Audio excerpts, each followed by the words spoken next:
अच्छा,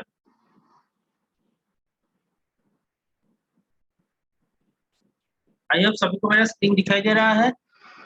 everyone can see my screen. Yes, screen sir. दिखाई दे screen दिखाई दे रहा है ठीक से? Yes sir. ओके, चलो आज एक नया चीज करेंगे। बेसिकली जेड पास मैं करा रहा था तुम लोगों को, तो जेड पास मैट्रिक्स तुम लोगों का सिर्फ लैब पे है, थ्योरी में नहीं है जेड पास। मैंने करके चेक करके देखा फिर से, तो थ्योरी में जेड पास उतना नहीं है। थ्योरी में एडमिटेंस पास ही था। तो जेड पास का जो कुछ पार्ट बचा हुआ है वो मैं प्रैक्टिकल क्लास में करा दूंगा। तो अभी हम लोग करेंगे पास सिस्टम। अच्छा, एक चीज तुम लोगों ने नोटिस किया था, समझ में आया?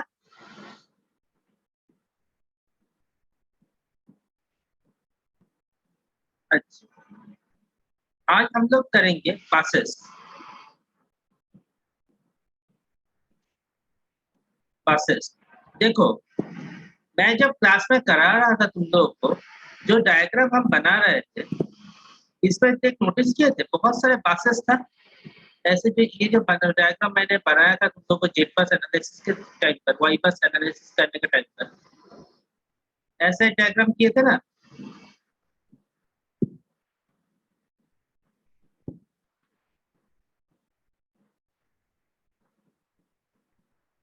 ऐसा डायग्राम बनाए थे तो यस सर। इसमें हर एक बस का मैंने नाम दिया था। तो इन बसेस का बेसिकली एक के एक दूसरे का अलग अलग नाम होता है, अलग अलग काम होता है, उसको हम लोग देखेंगे। ऐसा नहीं हम किसी भी बस को किसी जगह पे यूज कर सकते हैं। हाँ, डिफरेंट टाइप्स ऑफ बसेस को हम लोग डिफरेंट जगह पे यूज करते हैं।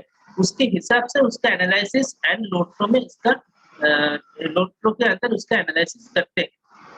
डिफरेंट टाइप्स ऑफ पावर बस, ये बेसिकली पावर बसेस है। ये मेरे लाइन के अंदर मौजूद रहता है पावर सिस्टम नेटवर्क के अंदर।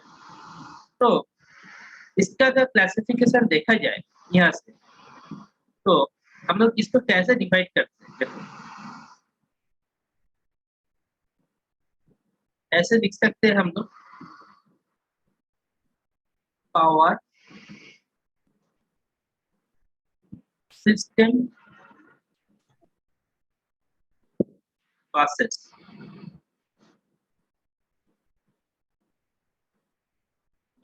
इसको हम लोग तीन तरीके से क्लासिफाई करते हैं, तीनों बस सिस्टम में डिवाइड करते हैं। क्या क्या है तीनों सिस्टम? देखिए, इसको हम लोग तीन सिस्टम में क्लासिफाई करते हैं।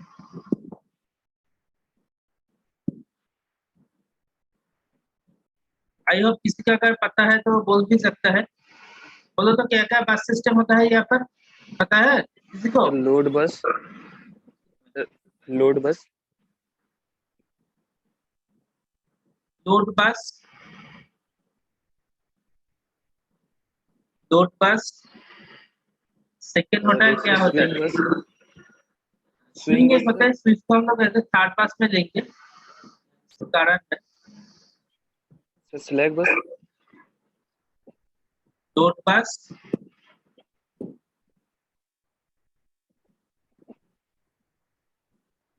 जनरेटर बस, और इसको हम लोग बोलते हैं जनरेटर बस को एक और नाम से जानते हैं, वो है पीवी बस। पीवी बस, इस नाम से भी इसको जानते हैं। एंड लास्टली आवर स्विंग बस।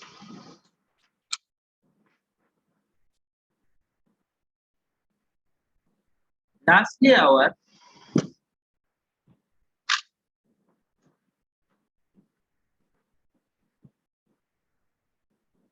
स्लैक बस, इसको हम और एक नाम से जानते हैं स्लैक बस को। बेसिकली स्लैक बस का तीनों नाम होता है, स्लैक बस, रेफरेंस बस,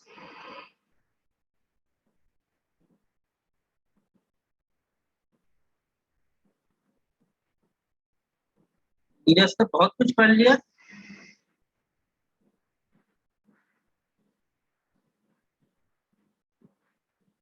स्विंग बस। तो तीनों तरीके से हम लोग इसको डिवीजन करते हैं पावर सिस्टम बसेस, और बेसिकली इसको डिवाइड करके हम लोग पावर सिस्टम के चारों मॉड्यूल को कंट्रोल करते हैं। चारों मॉड्यूल क्या क्या है पावर सिस्टम के अंदर? मेरा जो पावर सिस्टम है, तो ये समझ में आया सभी को? पावर सिस्टम का बसेस किन सिस्टम में बटा हुआ है? लोड बस, जनरेटर बस और पीसी बस। स्लैक पर जो बस मेरा स्लैक बस है वही मेरा रेफरेंस बस होगा, वही मेरा स्विंग बस होगा। हाँ,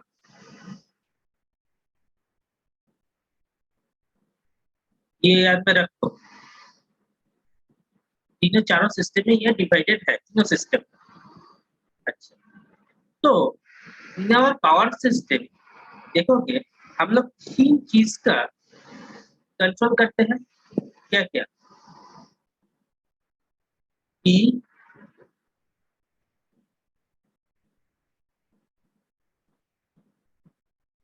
पावर सिस्टम में क्या क्या रहता है मेरा?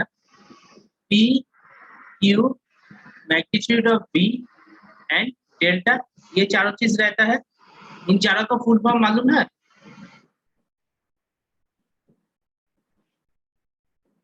हेलो, अरे मेरा आवाज नहीं दे रहा है? Yes sir. Yes sir. ये चारों चीजों का Yes, नाम sir. मालूम है? नाम बोलो। पी मीन्स क्या लिखेंगे?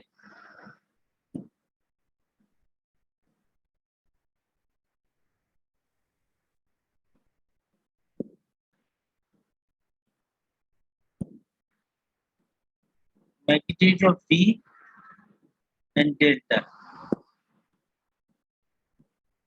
नाम मालूम नहीं है चारों चीजों का? नीरज, किसी को नाम मालूम नहीं है? Anima, sir active power, reactive power. क्या है? P is our active power. P is our active power. Q क्या है? Reactive power.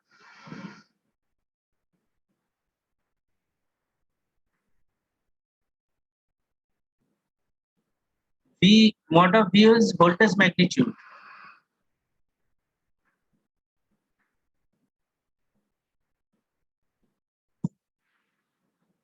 और डेल्टा इसे कहते हैं पावर एंगल।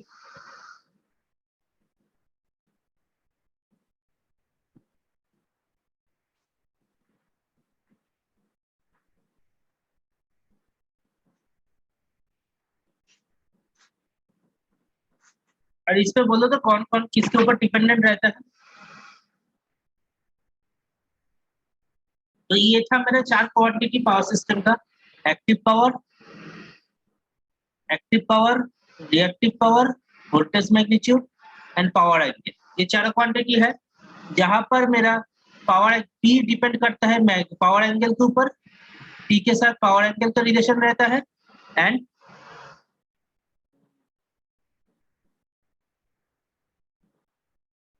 क्यू के साथ मेरा वोल्टेज एंगल, वोल्टेज का मैग्नीट्यूड, वोल्टेज रिएक्टिव पावर के साथ वोल्टेज का रिलेशन रहता है। क्यू के साथ पावर एंगल का क्यू रिलेशन रहता है। बेसिकली हम लोग का इंडक्टिव लोड के नेचर में जितना वोल्टेज और करंट के बीच में एंगल का डिफरेंस होता है उसके हिसाब से मेरा एक्टिव पावर फ्लो करता है। ये मालूम है ना सभी को? वोल्टेज और करंट के बीच में जितना भी एंगल रहता है, ये तो हम लोग का आई है, P is V and I, ये तो डेल्टा है। इस एंगल के ऊपर डिपेंड करके ही तो मेरा reactive power, active power flow करता है।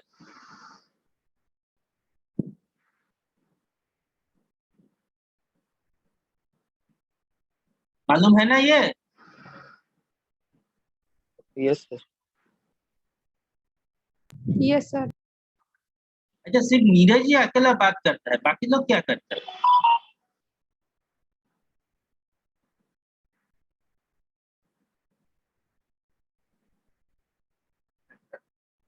तो ये था मेरा सिस्टम। तो अभी हम लोग पहला सिस्टम में आते हैं। तो ये था मेरा कंट्रोलिंग सिस्टम। इसके ऊपर बेस करके हम लोग यहाँ पर पूरा सिस्टम लोड फ्लो एनालिसिस को करेंगे। अच्छा, तो पहला मेरा कौन सा बस था? यहाँ पर लोड बस। तो लोड बस तो क्या होता है देखते हैं।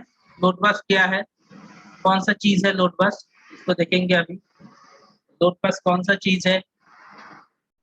अच्छा, मेरा आवाज क्लियर आ रहा है सभी को? Yes, sir. Yes, sir.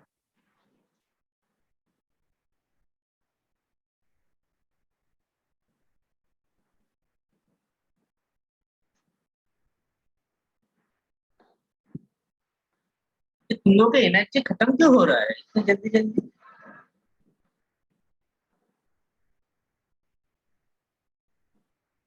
अच्छा, fast up is our load bus.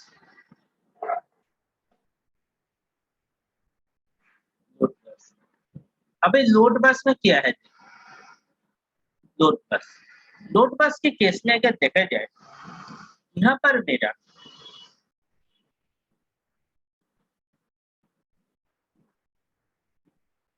अगर ये मेरा लोड बस है, जिसका एक सिंबल होता है, ये है मेरा लोड बस अगर है होता है,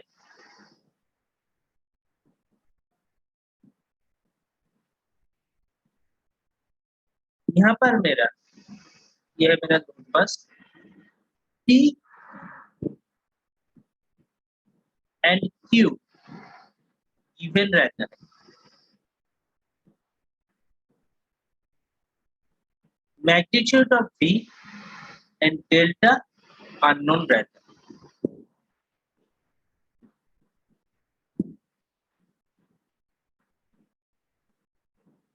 लोड बस में और कुछ नहीं, यही है मेरा लोड बस। तो जहां पर मेरा P एंड Q इनके सब लोड बस में क्या होता है, P एंड Q गिवन होता है and mod of delta del of V and mod of magnitude of V and delta को फाइंड आउट करना पड़ता है।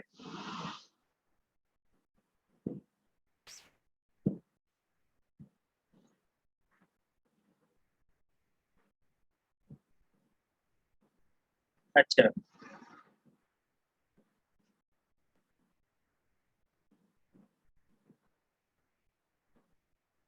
यहाँ पे क्या होता है बेसिकली लोड बस में हम लोग को बस वोल्टेज को फाइंड आउट करना पड़ता है।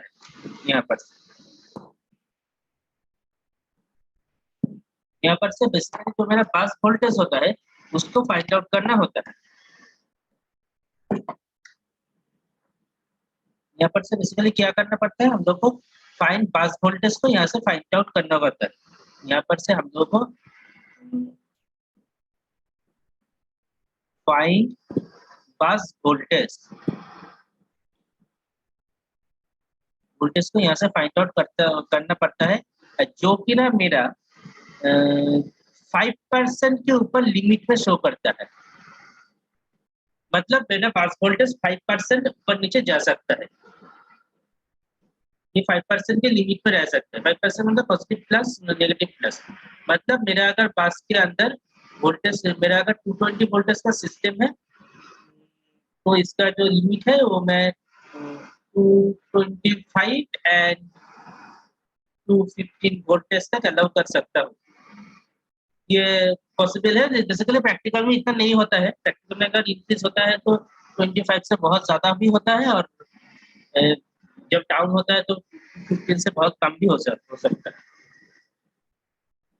तो ये है मेरा लोड वोल्टेज लोड बस। यहाँ से बेसिकली मेरा लोड बस से क्या होता है, लोड बस के ऊपर से मेरा हर एक किसी का डिमांड ऑफ लोड को कनेक्शन रहता है। Different types of load material का कनेक्शन इसके ऊपर से रहता है।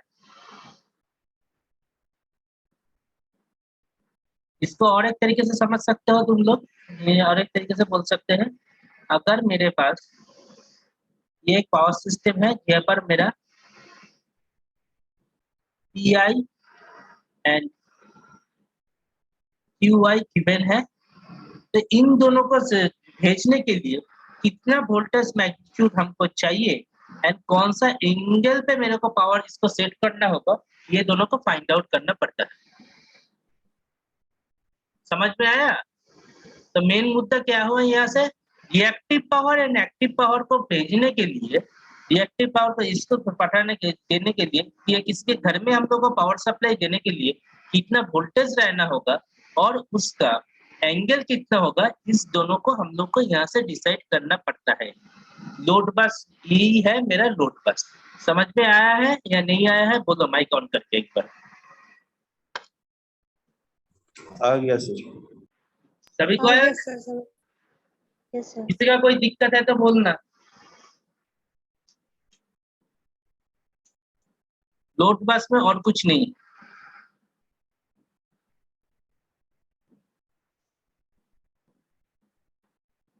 सिर्फ सुभाषिस ने बोला। Saurabh Kumar Barwal, yes sir. सौरभ कुमार, संजय कुमार, ऋचिका सिंह, ऋतुराज, प्रणव किधर गया? Yes sir. प्रणव समझ में आया है? Yes sir. ठीक है, ठीक है, कॉलेज खोलने दो, तब उसके बाद देखेंगे। अच्छा प्रणव, मैं कल नोट भी शेयर कर दिया था। अच्छा मिलिंद नहीं है क्लास के अंदर? मिलिंद कीर्ति, यस सर। मिलिंद कल मैं नोट गेट बस का नोट शेयर कर दिया था क्लासरूम पर, और वीडियो लिंक भी दे दिया।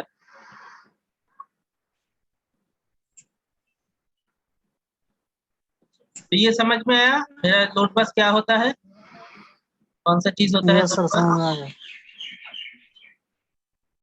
अभी हम लोग आएंगे इसमें। बस हो गया। अच्छा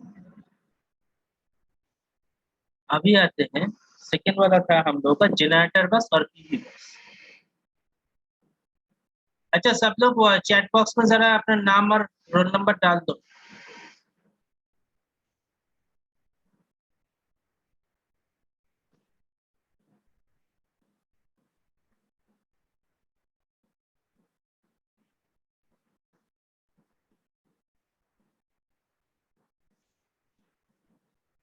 सेकंड है मेरा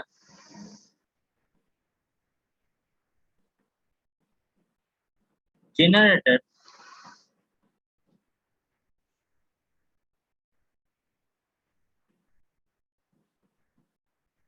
जनरेटर बस और पीवी बस।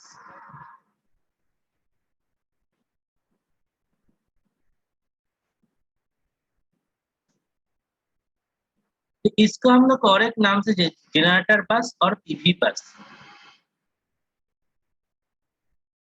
जनरेटर बस और पीवी बस में क्या है? जनरेटर बस नाम सुन के तुम लोग समझ सकते हो इसमें क्या है। इसमें मेरा जनरेटर रहेगा, सेम ही चीज है, इसके साथ मेरा जनरेटर रहता है। जनरेटर बस का मतलब यहाँ से हम लोग पावर को जनरेशन कर रहे हैं।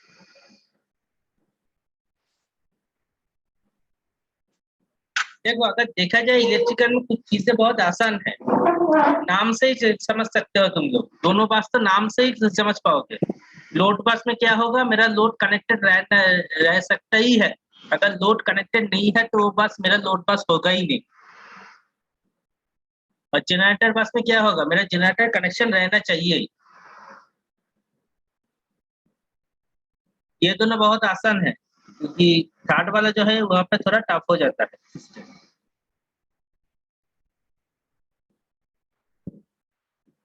ये चुनाव हो गया तुम लोगों का वहाँ पर या फिर चल रहा है इलेक्शन? चल रहा है। किसका किसका वोट वोट दे दिया, किसने दिया?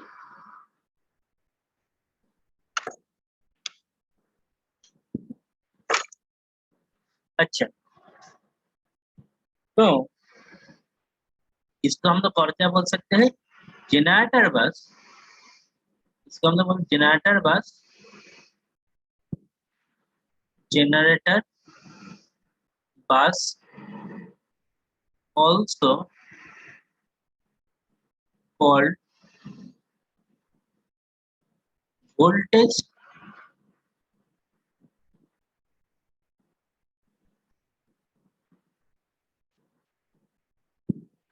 control bus।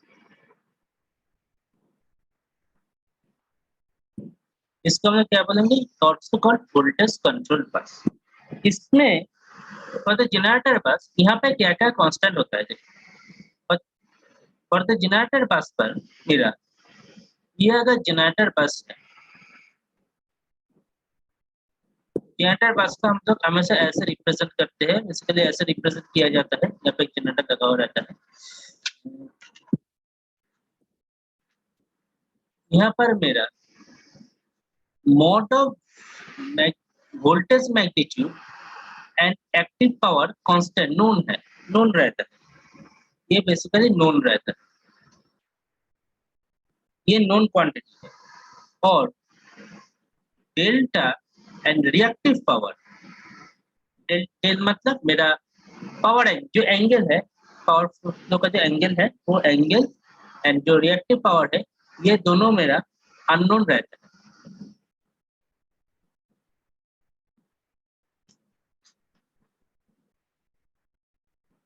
क्यों? क्योंकि मेरे को यहाँ से मैग्नीट्यूड ऑफ वोल्टेज तो मिल जाता है एंड उसके साथ पावर भी मिलता है, बट यहाँ पर मेरे को कितने एंगल से उसको भेजना होगा एंड उसका के कारण पर मेरा रिएक्टिव पावर कितना आएगा ये मेरे को पता नहीं रहता है, क्योंकि जनरेटर टर्मिनल पर बैठकर कौन सी टाइप का लोड चल रहा है ये हमको पता नहीं रहता है। क्योंकि तुम लोगों को मालूम है अगर इंडक्टिव हाईली इंडक्टिव लोड होता है या हाईली कैपेसिटिव इंडक्टिव लोड के लिए बेसिकली रिएक्टिव पावर ज्यादा फ्लो करता है, जितना कि रेजिस्टिव लोड के लिए उतना पावर रिएक्टिव पावर फ्लो नहीं करता है। और एक चीज जानते हो रिएक्टिव, अच्छा एक बात बोलो तो, ये मेरा जनरेटिंग स्टेशन है,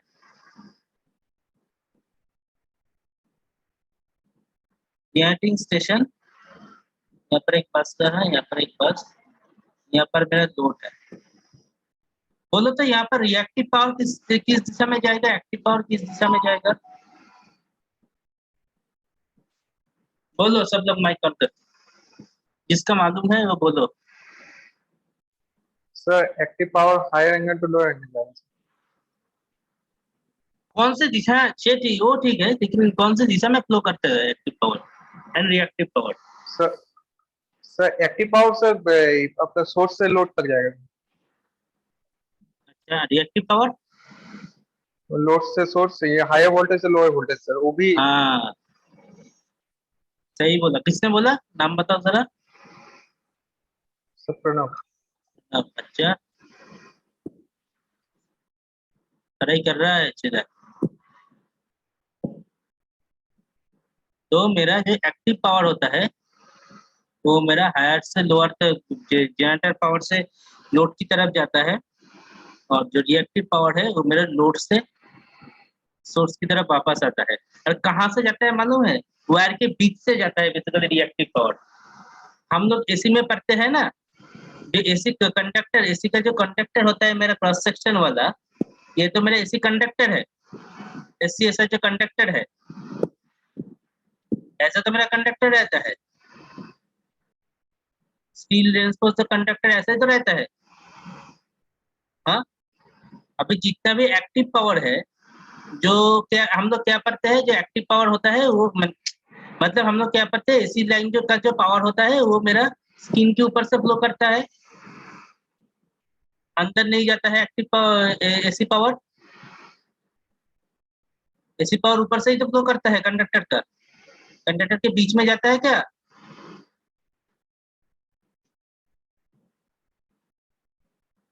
हाँ ये बोलो जरा। यस सर, बाहर से जाता है। बाहर से जाता है, इसलिए हम लोग लेकिन कंडक्टर तो अंदर तक भी रहता है। तो अंदर से क्या होता है, बाहर से एसी पावर जाता है, अंदर से रिएक्टिव पावर चला जाता है। अगर ये नहीं जाएगा तो ये मेरा AC power active power flow ही नहीं करेगा वहां से। एक अगर नहीं रहेगा तो दूसरा चीज फ्लो ही नहीं करेगा। अच्छा तो ये अलग से ठीक है, इसको थोड़ा अलग चीज बताया मैंने यहाँ पर। तो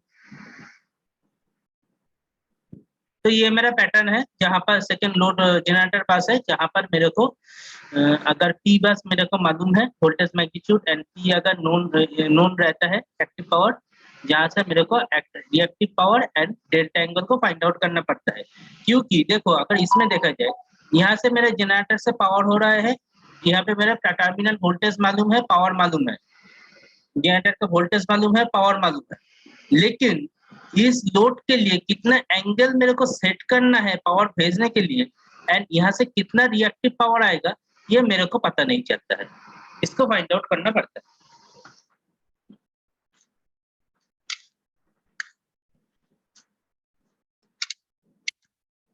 तो अगर दोनों चीज नोन है तो वहां से इसको हम लोग को फाइंड आउट कर सकते हैं। अच्छा, यहाँ पे और एक चीज रहता है जो कि ना बहुत लोगों को मालूम नहीं रहता है, वो क्या है,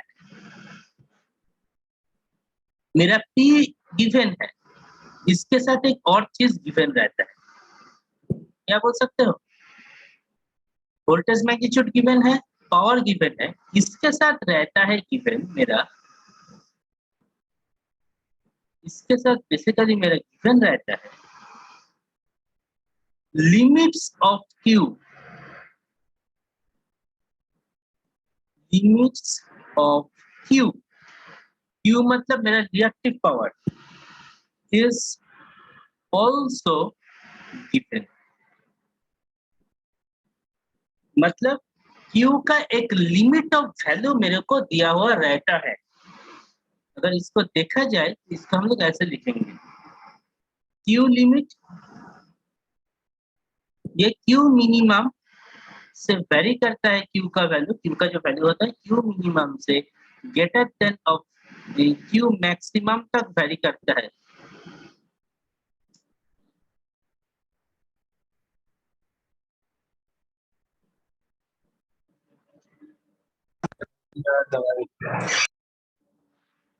हेलो, किसी कोई समस्या हुआ है?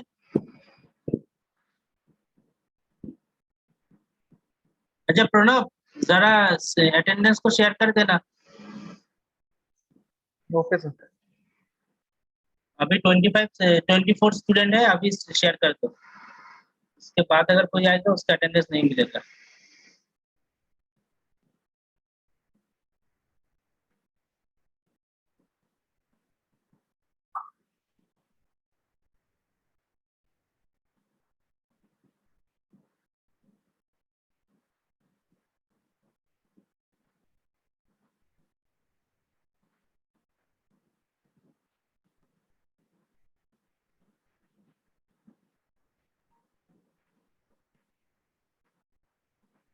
अच्छा, ये समझ में आया?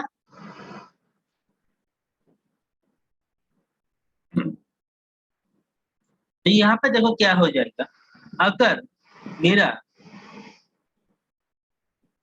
तो ये समझ में आया है, तो Q मिनिमम का Q का जो वैल्यू है, वैल्यू ऑफ Q जो होता है वो बेसिकली Q मिनिमम से Q मैक्सिमम के अंदर वेरी करता है। और यहाँ पे लिमिट्स ऑफ Q, Q मतलब लिमिट्स ऑफ Q का मतलब है reactive power, reactive power, Q is basically reactive power, reactive power यहाँ से गिवन रहता है, रिएक्टिव पावर यहाँ पे गिवन रहता है।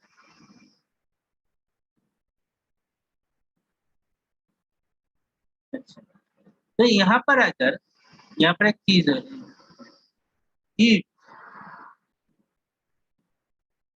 अगर Q का वैल्यू ज्यादा हुआ तो क्या होगा, if Q is greater than of Q max, Q का वैल्यू अगर Q max से ज्यादा होता है, उसी केस में क्या होगा, Q किसके ऊपर डिपेंडेंट रहता है, मैंने पहले ही बोल दिया था तुम लोगों को, Q बेसिकली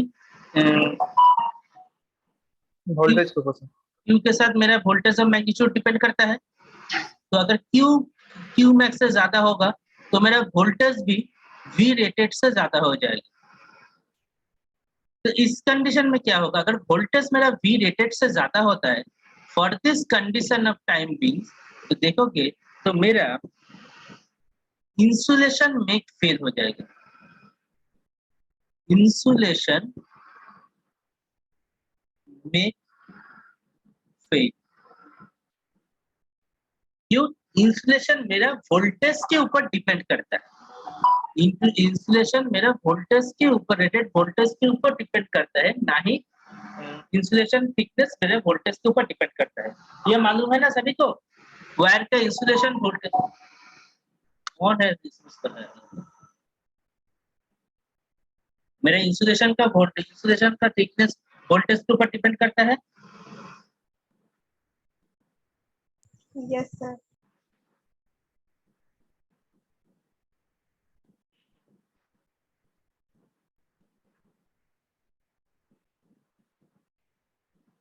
अच्छा मिलिंद, मैं कर दूं, उसको कर दूंगा, चिंता मत करो। अच्छा, ये था पहला कंडीशन, अगर मेरा Q का वैल्यू Q मैक्स से ज्यादा होता है तो इन केस में क्या होगा, इंसुलेशन फेल कर जाएगा। सेकेंड जो केस है वहां पर if Q is lower than Q minimum, अगर Q मिनिमम से लोअर हुआ तो क्या होगा, सेम केस पर Q मेरा वोल्टेज से डायरेक्टली रिलेशन करता है, तो क्या होगा, मेरा वोल्टेज बहुत कम हो जाएगा वोल्टेज मिनिमम से। तो इस केस में क्या होगा, फॉर दिस टाइम अगर वोल्टेज मेरा बहुत ड्रॉप करता है तो देखो मेरा पावर का फॉर्मूला क्या है, एक्टिव पावर का, active power is equal to √3 of V into I cos theta, ये मेरा पावर का फॉर्मूला है। तो अगर मेरा यहाँ से वोल्टेज ग्रेजुअली डिक्रीज कर रहा है तो क्या होगा, इस पावर को डिलीवर करने के लिए, अभी बेसिकली वोल्टेज और करंट दोनों एक साथ पावर को डिलीवर करता है, लेकिन अगर वोल्टेज मेरा कम हो रहा है इस केस में करंट क्या करेगा, पावर को डिलीवर रखने के लिए खुद बढ़ जाए, इंक्रीज कर जाएगा। जितना मेरा वोल्टेज ड्रॉप होगा उतना मेरा करंट इंक्रीज करेगा, करेगा ना? Yes, Yes, sir. करंट अगर ज्यादा इंक्रीज करता है उसी केस में क्या होगा, मेरा लाइन के अंदर क्या होता है, I/R ड्रॉप होता है, I/R ड्रॉप करता है मेरा लाइन के अंदर। अगर लाइन का I/R ड्रॉप होगा तो क्या होगा, बहुत हीट यहाँ पे जनरेट हो जाएगा, हीट अप हो जाएगा, लाइन बहुत ही हीट अप हो जाएगा, क्योंकि करंट यहाँ पे स्क्वायर में बढ़ता है, I/R अगर ड्रॉप होगा तो करंट बहुत ही हीट अप हो जाएगा। तो क्या होगा, in case for this case same reason, यहाँ पर भी मेरा इंसुलेशन में भी डैमेज हो जाएगा, इंसुलेशन में फेल। तो समझ में आया मेरा Q लिमिट का वैल्यू किस लिए इसको उसके अंदर रहना चाहिए? yes, sir.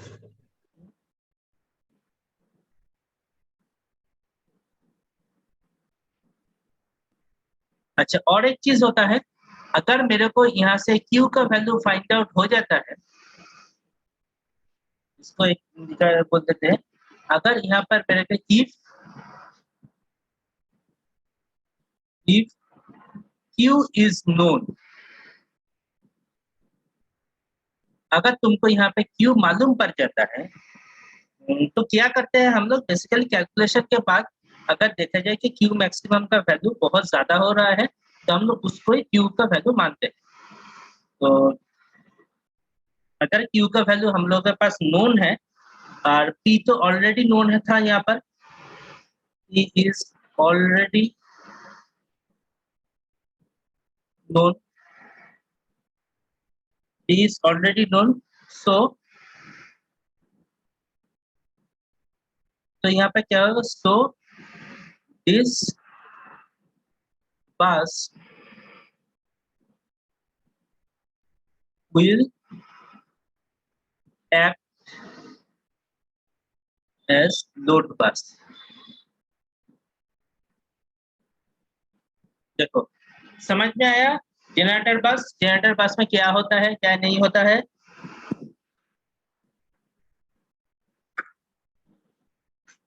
हाँ Yes, sir. समझ में आया सबको? Yes, sir. अच्छा ओके, तो Yes, sir. आज यहाँ तक ही रहने देते हैं, आज की क्लास को यहाँ तक ही रहने देते हैं। कल लास्ट पीरियड पे हम लोग स्विंग बस को करेंगे, स्लैक बस को करेंगे। हाँ, आज यहाँ तक रहने देते हैं, आज टाइम भी खत्म हो गया है, लगभग टाइम भी खत्म होने को है। तो समझ में आया है बस क्लासिफिकेशन? यस अभी क्या करेंगे हम Yes, लोग? sir. अभी यहाँ से हम लोग बेसिकली प्रेजेंटेशन को स्टॉप करते हैं अभी इसको। Okay class, today class is over. तो यहाँ से हम लोग अभी बस मैट्रिक्स को प्रोग्राम सिमुलेशन में करेंगे। सिमुलेशन का मतलब पावर सिस्टम लैब, वो सिमुलिंक में होगा।